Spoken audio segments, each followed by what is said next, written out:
Sa Bacolod City, masobra 70 ka mga pamilya na wadan sang balay sa sunog sa Barangay 7. Bombilya nga naglupok. Ginapat yan gitunaan sa sunog pa sa BFP. Yaring balita. Sa sining mga gamay nga hulot klasihan nagaplasar ang masobra 70 ka mga pamilya nga nasunugan sa Barangay 7 kahapon. 21 totally gutted kag 5 partially damaged sa sunog base sa datos sang BFP. Emosyonal gid katama kay ditungod diw pag ulaman at sunugan sa bangga amo naman dito tabo tapos nagani pati kay init-init. Ang 76 anyos si Lola Violeta nagapasalamat kuno nga nakasalbar sa sunog sadto sa Murcia apang liwata naman nga sunugan kahapon. Emosyonal ini samtang ginahimutadan ang mga nag-ayo na nga mga paso sa iyalawas. Nya nanay lumpat. Naglumpat mo ko sa 3 ka lintang nga hagdan.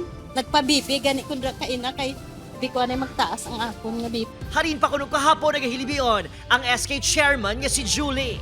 Eh, wala na kami kabalo dito yung mga stokay. Tungod daw hindi nagkita ano ng balay. So, wala na kami nag-decide kung ano pagkita mo na kwatot sa damo-damo sa paminsaron namon. Wala ginamo na paminsaran nga mga kwat. Wala man sang nasalbar ang pinaka-borders kasubong ni Regina. Sa biyak sini, nagpangibabaw kuno ang importansya sa kabuhi.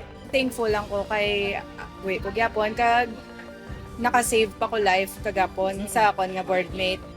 Samtang, napabayaan nga nakasaksak ka bombilya ang gitunaan sa sunog sa BFP Bacolod City. Ang Sunday, nakadtod si Sir Larry Peruelo sa ilang balay para manglimpyo. So, ginpasigahan niya sang suga ining balay para kuno abi may tawo lang. More than 48 hours na nagaandar ining light bulb. Adrian Pretos. 1 Western Visayas.